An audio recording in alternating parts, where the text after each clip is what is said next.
Perayaan Milad ke-72 Kiai Haji Said Akil Siroj atau Kang Said berlangsung meriah dan penuh kehangatan di Masjid Cheng Ho Surabaya, Sabtu tanggal 26 Juli tahun 2025. Dihadiri ratusan tamu dari berbagai kalangan, tokoh masyarakat, akademisi, pengusaha, TNI Polri, hingga komunitas lintas budaya. Acara ini menjadi momen kebersamaan yang menginspirasi. Anak-anak, remaja, hingga dewasa tampil memukau lewat nyanyian solo, paduan suara, angklung, hingga puji-pujian oleh polisi santri yang menggugah hati lebih dari 500 hadirin. Kang Said dikenal sebagai sosok ulama pembawa kesejukan dan pemersatu umat. Perayaan ini pun terasa istimewa karena digelar di Masjid Cheng Ho, simbol harmoni dan toleransi di Surabaya, kota yang menjunjung tinggi nilai kebinekaan.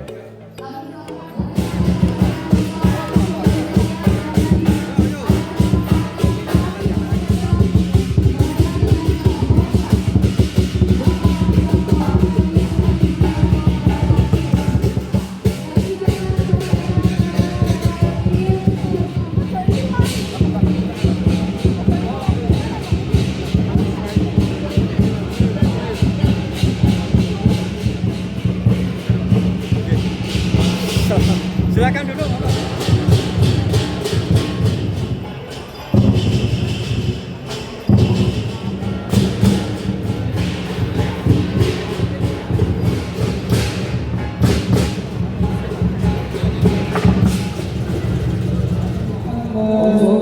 Aku tadi.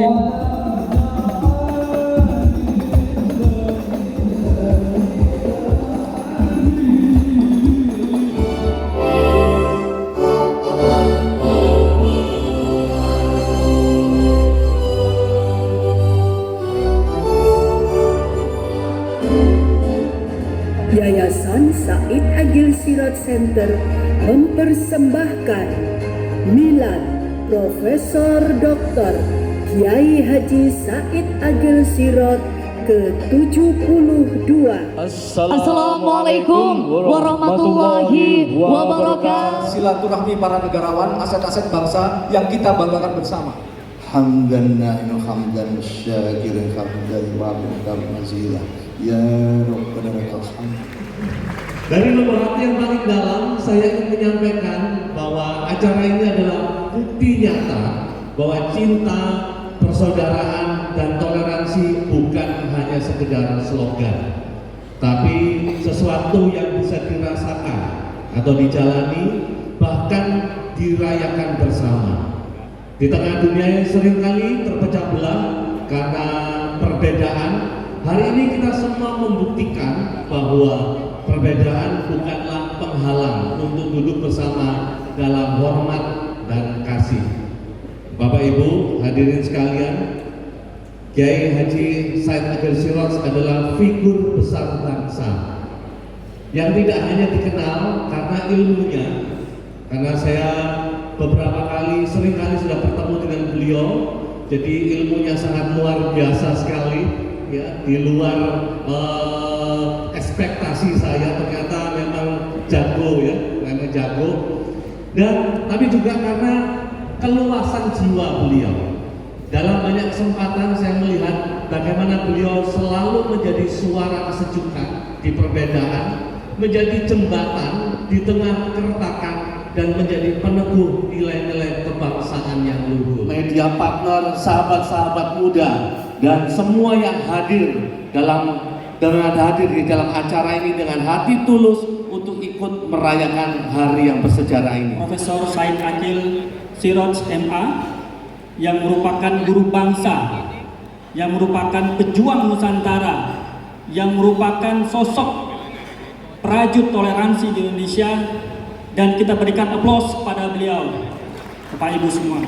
Di Masjid Muhammad Cheng Ho Indonesia yang merupakan simbol kerukunan umat beragama di Indonesia, dan ini tidak lepas dari perjuangan Prof. Said Akil Siroj beserta Bapak Ali Markus dan juga para Bapak Ibu yang hadir pada kesempatan kali ini. Hadir di masjid ini, berkumpul bersama membangun Indonesia, berkumpul bersama untuk merajut tali silaturahim serta membangun Indonesia. Prof. Said Akil bukan hanya tokoh Nahdlatul Ulama, tidak hanya milik Nahdlatul Ulama, tetapi juga milik Indonesia.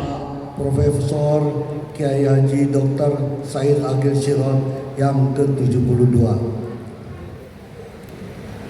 Semoga di usia yang baru ini Bapak senantiasa diberikan kesehatan, kebahagiaan, kesuksesan dan keberkahan dalam setiap langkah hidup. Amin.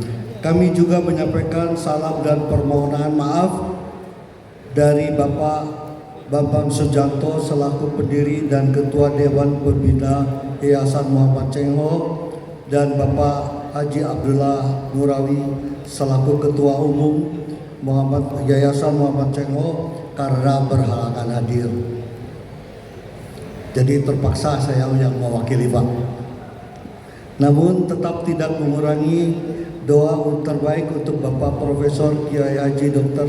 Said Agil Sirot serta keberlangsungan acara milad pada malam ini.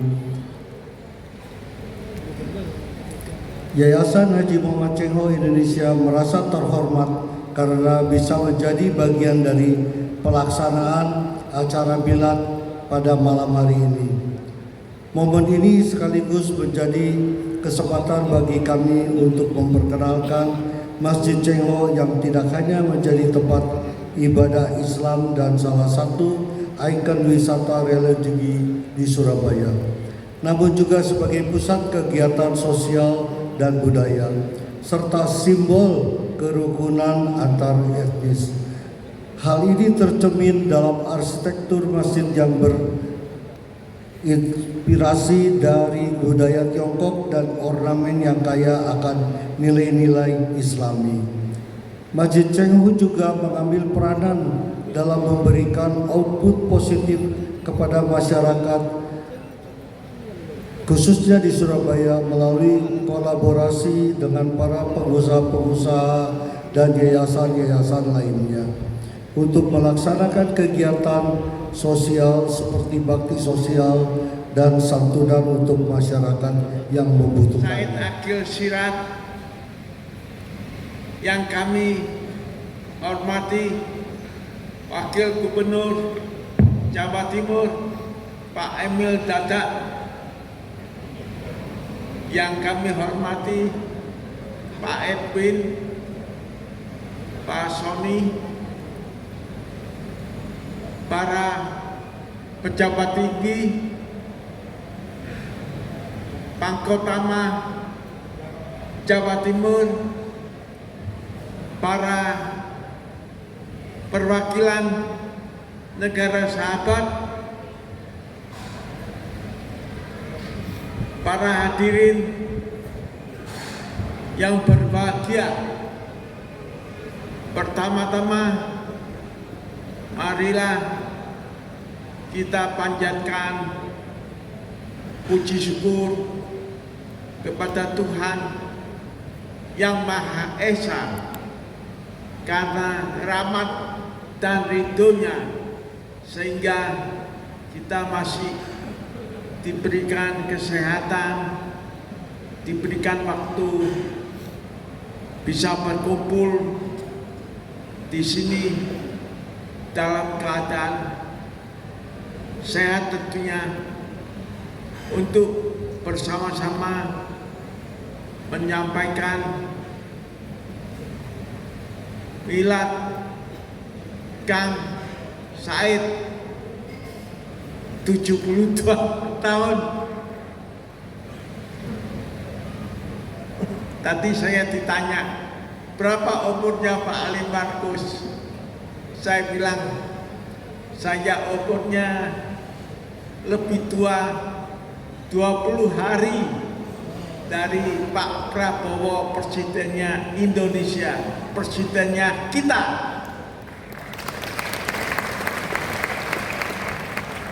Saya kenal beliau, Pak Kang Said, Pak Haji Said. Saya sudah lama sekali, saya kira lebih dari 20 tahun. Beliau itu merupakan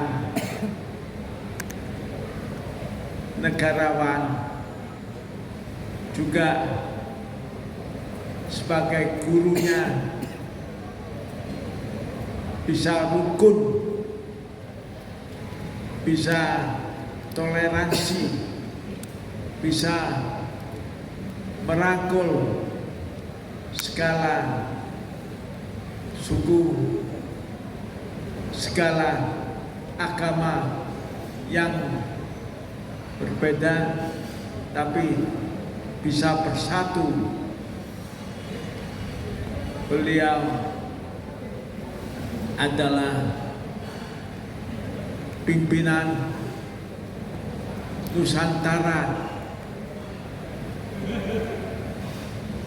Saya sangat hormat dan sangat cinta menjadi teman baik beliau.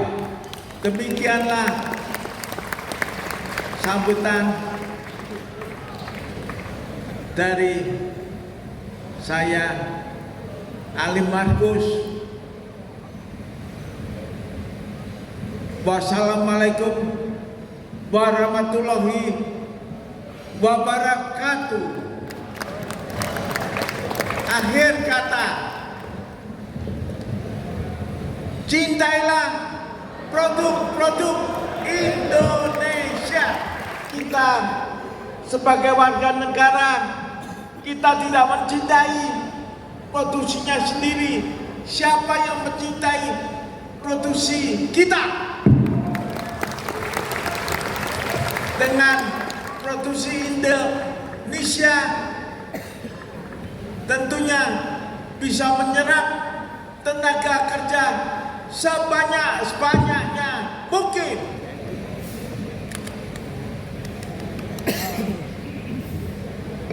Selanjutnya kita akan kami bersyukur bisa menjadi bagian dari acara yang sangat baik ini karena banyak hal.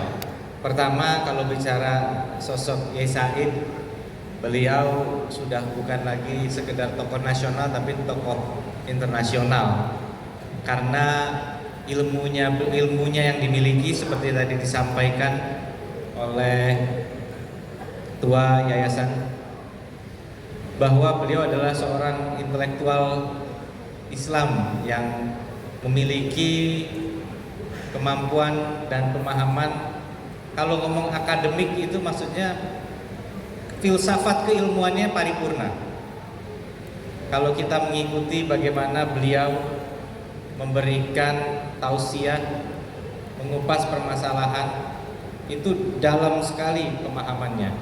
Kadang saya juga bingung kapasitas memori beliau ini berapa tera kira-kira gitu ya. Mungkin 1000 tera aja masih bisa tembus lebih gitu. Karena beliau bisa mengingat sedemikian banyak hal, luar biasa keilmuan dari Yai Said. Dan ini juga mungkin tercermin dari bagaimana Yai Said saat mendirikan pondok pesantrennya menyampaikan bahwa, ini saya mengutip izin, adalah Islam peradaban. Bahwa pesantren Islam peradaban yang beliau bangun dan selamat menjadi peringkat 1 menurut Kemendikbud. Jadi pesantren yang beliau dirikan peringkat 1 di DKI Jakarta menurut penilaian dari Kemendikbud. Ini Islam tidak hanya sebuah agama yang mengatur tentang akidah dan syariat saja, namun Islam adalah dinul saqafah, agama ilmu pengetahuan, dinul hadarah, agama peradaban, dan dinul tamaddun, agama yang menata kehidupan madani. Jadi ini pemikiran yang sudah transcendence, melebihi Indonesia.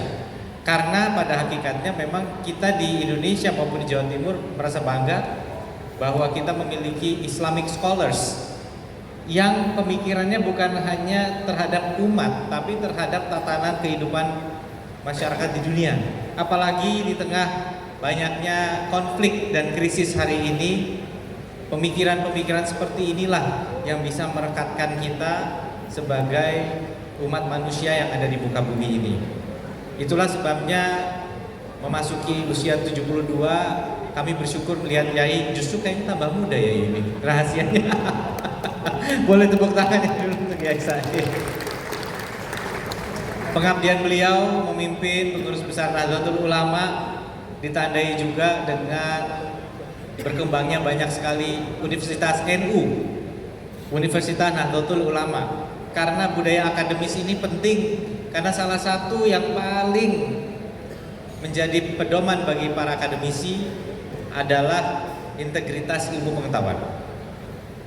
Jadi kampus itu nggak bisa itu, mau kita pejabat setinggi apa kalau sudah di lingkungan kampus itu nggak mempan. Karena apa? Karena kalau sudah soal ilmu, mahasiswa dan profesor, guru besar semuanya itu nggak bisa ditawar-tawar. Dan filsafat keilmuan yang beliau miliki membuat kemudian kita memiliki sebuah perspektif wisdom. Jadi kombinasi antara, ada yang bilang, Pak, wisdom itu berkaitan dengan intelektualitas gak? Apakah wisdom itu hanya prerogatif orang-orang yang pintar? Nah itu tuh. Tapi jadi kebanyakan diskusi nanti. Cuman ini yang menarik. Tapi saya nggak mau jawab apakah wisdom adalah privilege hanya bagi yang intelek. Tapi saya melihat bahwa kalau dalam sosok Yai Said kita menemukan wisdom dan juga intelektualitas bergabung di sosok Yai Said Agil Siroj.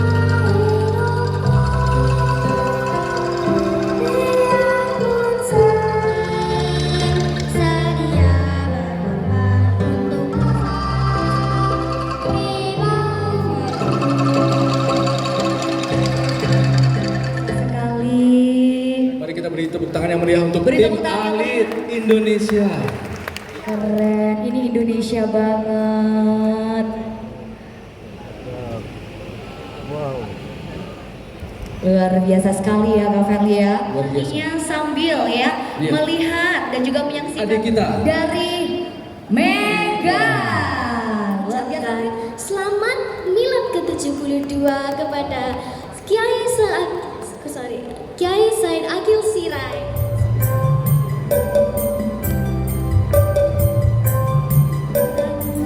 Tentang cinta, nyanyikan lagu.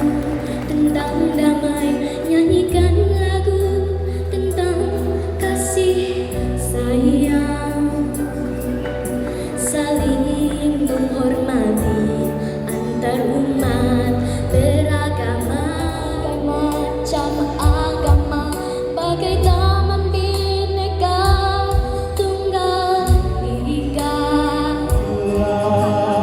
Tanpa lelah sampai engkau meraihnya, marilah kan terus tertawa walau ternyata seindah surga.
Zikir menggema, langkahmu tetap tegak, laksana pohon beri harum di bumi Nusantara. Ilmu tasawufmu, ilham di tengah hiruk pikuk zaman.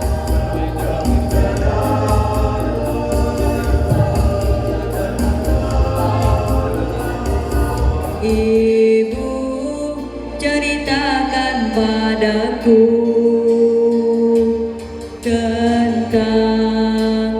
isi dunia. Jangan pernah kau lelah. Aku hanya kasih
mengadakan satu sesi yaitu sarasehan tentang sebuah topik yang sangat menarik, yaitu Global Collaboration in Technological Education.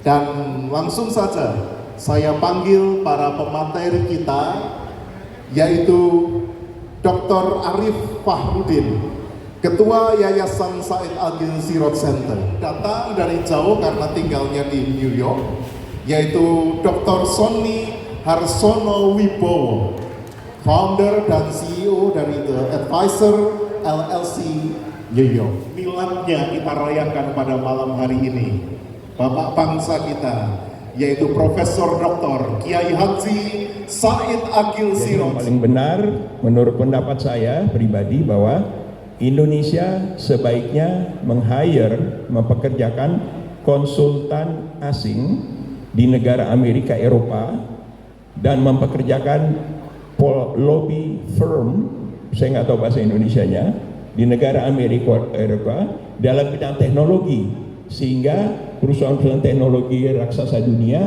mereka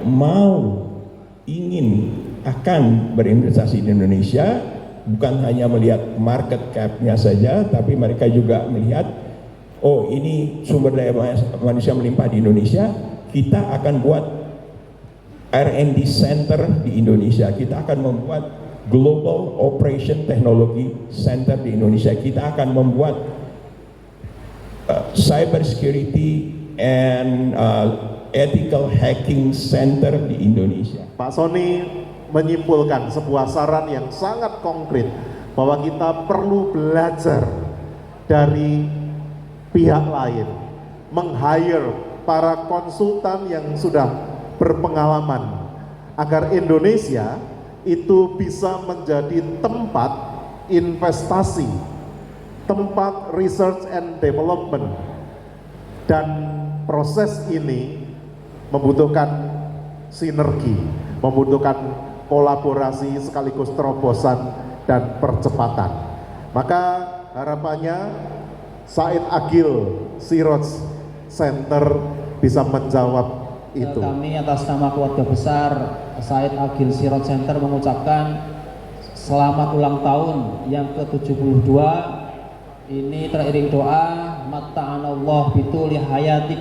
Milad panjenengan hari ini itu adalah refleksi bahwa tasyakur ini tidak hanya sekadar tasyakur atau syukuran tentang lahirnya seseorang atau seorang tokoh, namun kami meyakini tasyakur ini adalah sebuah perayaan terhadap indahnya keberagaman, sebuah perayaan terhadap indahnya kerukunan, sebuah perayaan terhadap indahnya kolaborasi. Ilmul alim, ilmul alam. Jadi ilmunya kiai, ilmunya orang alim itu juga menandakan bahwa dunia akan selalu tercerahkan. Sebuah media yang baru merilis penelitiannya 16 Juli yang lalu, Common Sense, itu menunjukkan bahwa 3 dari 4 remaja Amerika itu lebih suka ngobrol dengan AI. Mereka punya yang namanya AI Companion. Kalau di Surabaya mungkin anak-anak remaja masih suka berkumpul bersama. Dan ini menjadi fenomena yang harus diantisipasi, dan Mas Arief menekankan bahwa agama untuk manusia itu jangan sampai bergeser agama untuk AI. Assalamualaikum warahmatullahi wabarakatuh. Salam damai sejahtera untuk kita semua. Terima kasih atas kehadiran Bapak-bapak dan doanya untuk saya yang sudah mulai usia pikun, sudah 72. Dengan doa Bapak-bapak semakin mendapatkan semangat gairah dalam menjalani kehidupan yang sisa-sisa sedikit lagi nih. Karena Tuhan dulu sebagai wujud yang mutlak, the absolute one existence without relation, kemudian terjadi the most holy emanation, maka muncullah nama-namanya. Kemudian di nama-nama Tuhan yang sangat suci itu menjadi the holy emanation, menjadikan arwah, roh, entitas laten bersifat roh universal. Setelah menjadi roh universal, kemudian melalui the logos, kun, pada Islam kun fayakun. Kalau Kristen ya Yesus, the logosnya itu. Kalau Islam kun, maka jadilah alam semesta ini. Nah, alam semesta, ketika roh turun di alam semesta ini menjadi roh parsial, rohnya Pak Arief, rohnya Pak Sony, rohnya saya. Nah, sebenarnya lama kelamaan sudah gak betah, ingin kembali ke awalnya sebagai roh universal. Bahasa Arabnya al-ain thabitah, entitas laten yang bersifat roh universal. Ketika orang meninggal, ketika orang sudah tua seperti saya ini, roh parsial sudah gak betah, ingin kembali bergabung roh universal. Maka lahirlah, timbullah asam urat, diabetes, hipertensi, asma. Itu merupakan suara dari roh yang parsial. Saya sudah gak betah di sini, lepas dari sekat-sekat fisik yang bersifat materi, temporal, material, dimensial. Sudah gak betah, kembali roh universal. Maka setelah kembali ke roh universal, ke alam nanti di sana, kalau orang itu baik, bergabung dengan kembali ke tempat semula roh universal. Kalau orang itu tidak baik, dia ingin bergabung dengan roh universal, tertolak, ingin kembali hidup di dunia, tidak mungkin. Itulah yang disebut adzabun alim, siksaan yang sangat pedih. Seseorang ini tidak bisa bergabung kembali dengan roh universal, ingin kembali ke dunia, tidak mungkin. Di sini terjadi adzabun alim, siksaan yang berat. Itu barangkali tentang saya sudah tua ini. Oleh karena itu, bahwa kematian itu sudah merupakan hal yang sangat menyempurnakan. Kalau orang hidup belum mati, belum sempurna. Sempurnanya ketika itu lepas dari fisik jasmani ini, baru memasuki dunia yang sempurna. Kalau bahasa Islamnya alam barzakh. Jangan dikira alam kubur cuma 1,5 meter kali 1 meter, bukan. Kalau kita benar-benar kembali kepada roh universal, masuk ke alam barzakh, menjumpai alam yang tanpa batas, sejauh mata memandang, tanpa batas. Kelihatannya 1,5 meter, tapi hakikatnya mendapat kenikmatan yang luar biasa. Itu keyakinan agama kita seperti itu. Tadi kalau mendengarkan Pak Sony, kita ketinggalan jauh ya. Umumnya manusia, terutama umat Islam, terutama lagi orang NU, malah tinggal banget itu. Tapi kita bisa mengkritisi kemajuan teknologi di Barat atau Amerika ini. Mereka kehilangan budaya, mereka kehilangan percaya diri, mereka kehilangan bahwa kita ini, eksistensi kita ini bersama Tuhan. Alhamdulillah, Islam sebagai agama universal yang dibawa Nabi Muhammad mengajarkan bahwa kita harus yakin di mana saja, kapan saja kau bersama Tuhan. Oleh karena itu, selalu optimis dan tidak boleh pesimis. La khaufun alaihim wa la hum yahzanun. Tidak boleh sedih orang mukmin itu. Orang beriman tidak boleh sedih dan tidak boleh takut. Kenapa takut? Kenapa sedih? Tuhan bersama kita. Bangsa sebagai bagian dari roh Tuhan. Bagian dari apa? Bahasa Inggrisnya apa soalnya? Divine gas. Ya, nafkah rabbaniyah. Divine gas kita ini. Nah, Islam diwali Muhammad ya disebarkan di Mekah, masyarakat yang jahiliyah primitif, pagan, 12 tahun tidak diterima. Beliau pindah ke kota Yathrib, 480 km utara Mekah. Kota itu namanya Yathrib karena yang membangun kota tersebut seorang bernama Yathrib bin Laud bin Amlik bin Sam bin Nuh, cicitnya bin Nuh. Nah, Nabi Muhammad datang masuk kota Yathrib, mendapatkan masyarakat yang majmuk, plural. Ada umat Islam pendatang namanya Muhajirin, ada umat Islam pribumi namanya Ansor, terdiri dari 2 suku, Aus dan Khazraj. Ada Yahudi, 3 suku, Quraidah, Qainuqa, Nadir. 3 suku itu Yahudi tinggal di kota Yathrib. Maka Nabi menetapkan mengeluarkan keputusan bahwa masyarakat Yathrib menjadi masyarakat mutamaddin, Madinah, Madani, civilized. Artinya apa? Semua penduduk kota Yathrib, lintas agama, budaya, suku diberlakukan sama, hak dan kewajiban sama. Nabi sering kalau khutbah mengatakan wala udwana illa 'alal zalimin. Tidak boleh ada permusuhan kecuali terhadap yang melanggar hukum. Tidak pandang agamanya apa, yang berhukum itulah yang kita anggap musuh atau kita tegakkan hukum itu. Kemudian pernah juga mengatakan man qatala dhimmiyan fa ana khasmuh. Barang siapa membunuh non muslim nanti di akhirat berhadapan dengan saya, dan barang siapa berhadapan dengan saya tidak akan selamat, tidak akan mendapatkan keselamatan di akhirat nanti. Quran menegaskan wala tasubbul ladzina min dunillah. Kamu jangan caci maki non muslim. Kadzalika zayyana likulli ummatin amalahum. Setiap umat, setiap kelompok mempunyai kebanggaan masing-masing. Kebanggaan umat masing-masing harus kita hargai semuanya. Bahasanya, budayanya, seninya, agamanya. Tidak boleh caci maki non muslim, tidak boleh. Gitu boleh non muslim, tidak boleh caci maki muslim. Itu luar biasa itu. Nabi mencontohkan, ini yang sewu. Nabi punya istri banyak kan ya, nggak usah ditiru, ini cuma sejarah ini. Salah satunya dari Mesir, beragama Ortodok Koptik, Kristen Ortodok Koptik, Maria Al-Qibtiyah. Satu lagi beragama Yahudi, Hafsah binti Huyai, yang lainnya Muslim.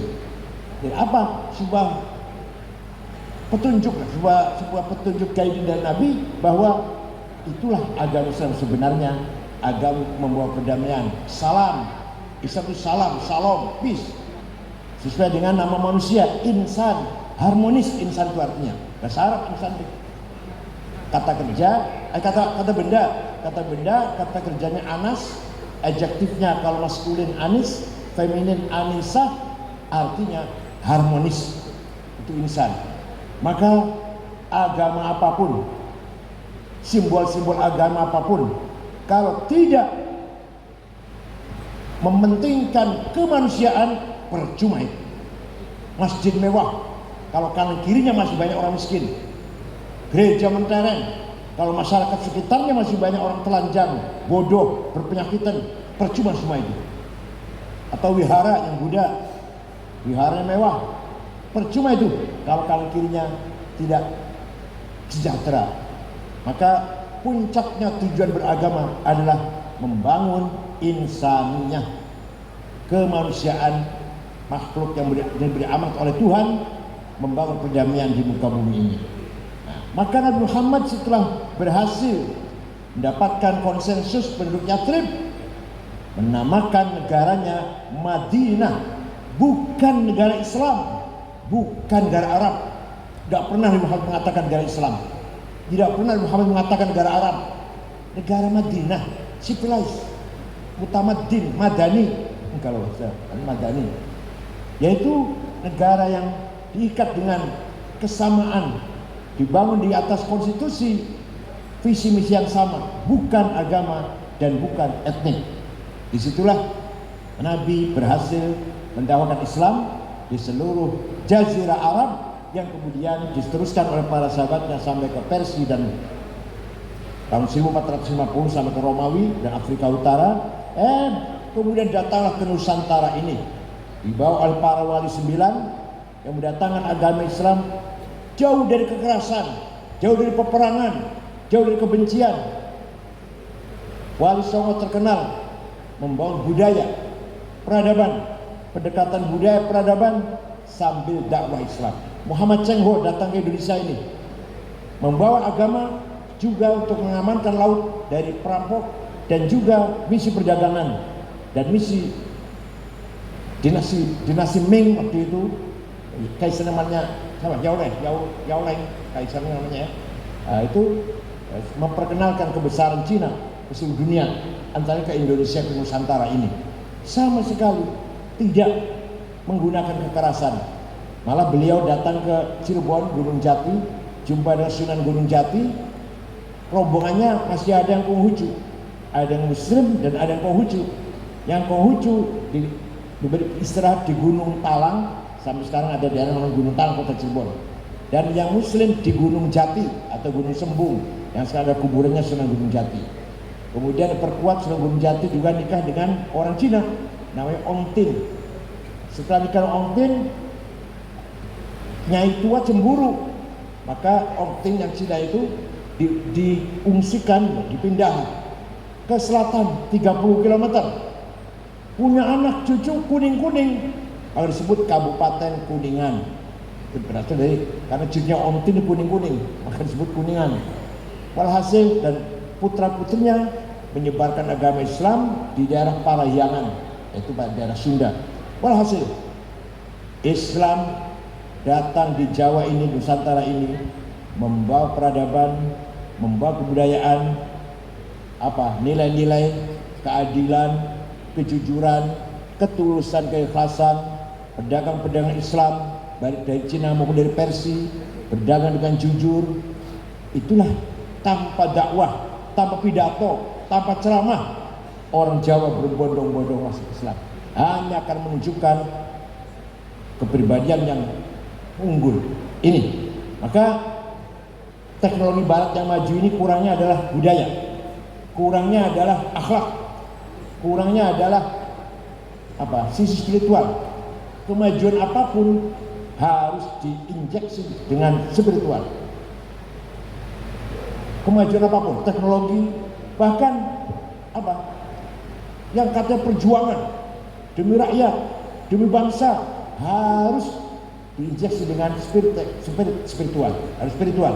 Kalau tidak spiritual, akan menjadi bangsa yang materialistik, hedonistik, yang penuh dengan persaingan yang keras. Lahirlah nanti perebutan, persaingan yang tidak sehat. Itu karena kita sudah dikuasai dengan pola pikir yang materialistik dan hedonistik. Kita punya al-quwatul mutakhayilah, the power of idea, ide-ide, kemauan, cita-cita, hasrat yang didorong oleh strong will, himmah, bahasa Arabnya himmah, kemauan, cita-cita. Bung Karno, saya harus mampu memerdekakan Indonesia, kita lawan Jepang, lawan Belanda. Ki Hasyim Asy'ari, saya berhasil membesarkan NU. Hubbul watan iman, nasionalisme bagian dari iman. Ini nggak ada di Timur Tengah. Di ulama Timur Tengah nggak ada yang ngomong gitu, hanya Hasyim Asy'ari di Indonesia. Jadi menyatukan antara teologi dan nasionalisme.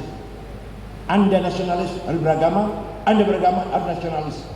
Hubbul watan iman. Nggak ada di Timur Tengah ulama seperti ini. Maka Timur Tengah mudah sekali perang saudara, karena sebelum selesai menuntaskan hubungan antara agama dan negara. Nah, di sini pentingnya sebagai manusia yang punya jiwa, yang punya hasrat tinggi, kemauan yang besar, cita-cita yang besar, lahirnya dari bahasa Arabnya himmah dan azimah, itu adanya di al-quwatul mutakhayilah, jadi the power of idea. Nah, Barat berhenti di situ. Barat berhenti di situ. Islam teruskan dan di situ bahwa manusia ada an-nafqah ar-rabbaniyah, divine gas, ada tiupan dari Tuhan. Disitulah masuk dalam diri kita nilai-nilai universal, iman, bertakwa, jujur, apalagi ya, nilai-nilai mulialah, nilai yang luhur itu adanya dalam hati kita, dalam kalbu kita. Di berangkat pertama namanya basirah, the eye of heart. Di dalam hati kita manusia pasti mempunyai mata batin yang membedakan mana baik mana buruk. Walaupun butuh orang dari sekolah tahu jujur itu baik, bohong itu jahat. Itu dari mana? Dari the eye of heart, atau kalau bahasa Arab basirah. Kalau sudah punya mata hati, maka akan estafet pada conscience, domir, moral, akan mendorong kita agar berbuat baik dan mencegah kita berbuat yang jahat. Pasti ada suara gitu. Jujur itu baik, ayo lakukan. Korupsi itu jahat, melanggar, jangan lakukan. Itu kira-kira. Kalau kita mengikuti suara moral kita, suara conscience kita, maka ada keputusan vonis dari depraha nurani atau fuad akan mengatakan kamu baik, kamu benar, tidur nyenyak. Ya, kalau kita bertentangan dengan suara moral, korupsi salah, kemudian ada uang nih, tapi kalau kita ambil salah, setan menghiasi uang itu. Di sana ada kebahagiaan, di situ ada kenikmatan, di situ ada kepuasan. Kita ambil, maka nurani kita, depth of heart kita, fuad kita mengatakan kamu salah, kamu kurang ajar. Tapi kalau terus-terusan melakukan itu, lama-lama suaranya kecil, lama-lama tiap hari korupsi, tiap hari manipulasi, tiap hari melanggar hukum. Pertama kali hatinya mengatakan, nurani mengatakan kamu salah, kamu salah. Lama-lama karena tiap hari pelan-pelan kamu salah, kamu salah. Terus-terus hilang suaranya itu. Nanti akan bersuara lagi kalau sudah di akhir umur, kalau sudah melihat kenyataan, baru kita akan mengakui kesalahan-kesalahan itu semuanya. Jangan di akhir umur kita naik pesawat oleng, kita naik kapal kena ombak mau tenggelam, woyo, di situ yang bicara hanya nurani itu. Ya Tuhan, saya banyak dosa, saya akui banyak dosa, saya banyak korupsi, saya banyak bohong, saya banyak melanggar hukum, selamatkan saya. Seandainya dia selamat, kemudian kesadarannya seperti yang ketika dalam pesawat yang oleng itu sangat baik. Tapi kebanyakan setelah selamat kembali lagi, tidak bersuara lagi. nurani nggak bersuara lagi. Itu namanya apa? Betul-betul manusia harus menggunakan suara hatinya, nuraninya. Tanpa itu bukan manusia yang sebenarnya. Bahwa sesungguhnya kehidupan ini adalah ekspresi kekuatan sekaligus cinta ilahi. Oleh karena itu segala yang hidup harus berarah pada cinta dan kebaikan itu. Di Indonesia tentunya bahwa pada tahun 2024 itu ada penurunan dari kelas menengah ke miskin. Penemu Al-Jabar, orang Islam, Jabir bin Hayyan Al-Azdi, penemu nol, jadi nggak ada nol tadinya, tambah repotnya. Yusuf Al-Khwarizm, maka 10 1 0 100 1 0 0 itu baru yang ada angka nol. Yusuf Al-Khwarizm, belum lagi penyakit cacar. Orang pertama kali di dunia yang meneliti penyakit cacar Abu Bakar Ar-Razi, orang barat nyebutnya Razi. Kita dengan Al-Hami menyimpulkan diskusi kita pada saat ini. Pertama-tama kita harus mengakui bahwa saat ini kita berada di tengah dunia di mana kemajuan teknologi, big data, otomatisasi itu kian tak terbendung. Dan tetapi di sisi yang lain kita juga diingatkan bahwa kemajuan yang sejati itu bukan hanya soal apa yang kita ciptakan, tetapi juga mengapa dan untuk siapa kita menciptakannya. Teknologi adalah buah kreativitas dan juga buah karya manusia yang merupakan ekspresi dari Sang Kuasa Universal. Tetapi teknologi itu tidak hanya digunakan untuk membangun masa depan yang canggih, tetapi juga harus digunakan untuk membangun kehidupan yang beradab, berakar pada nilai-nilai kemanusiaan.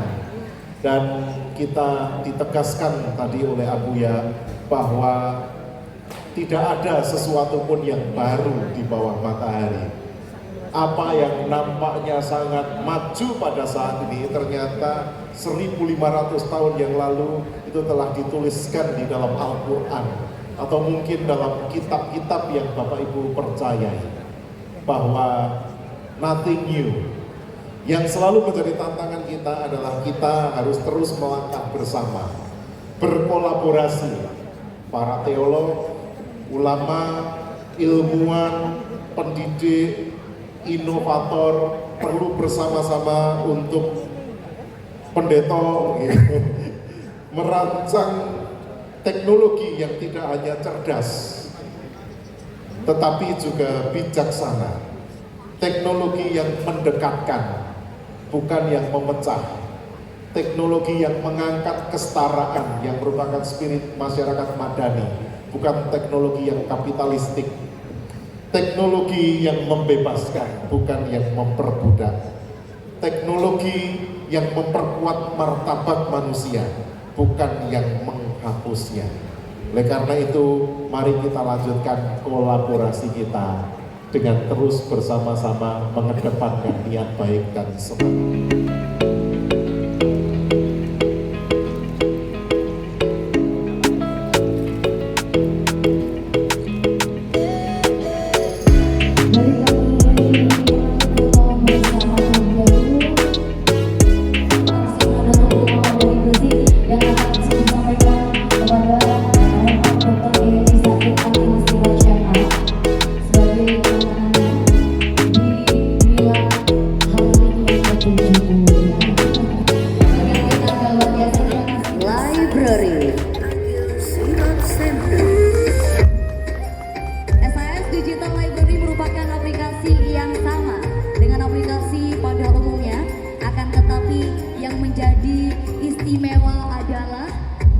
Adanya marketplace, ada ruang konsultasi pribadi dengan tokoh-tokoh keagamaan, lintas iman bagi masyarakat yang sibuk untuk berkarir sehingga kehidupan spiritual masyarakat tetap terjaga. sebab syariah profilnya akan terbagi ke lembaga keagamaan. Ya, baik. Silakan untuk naik ke atas panggung. Rektor Ciputra atau yang mewakili. Rektor dari Ciputra atau yang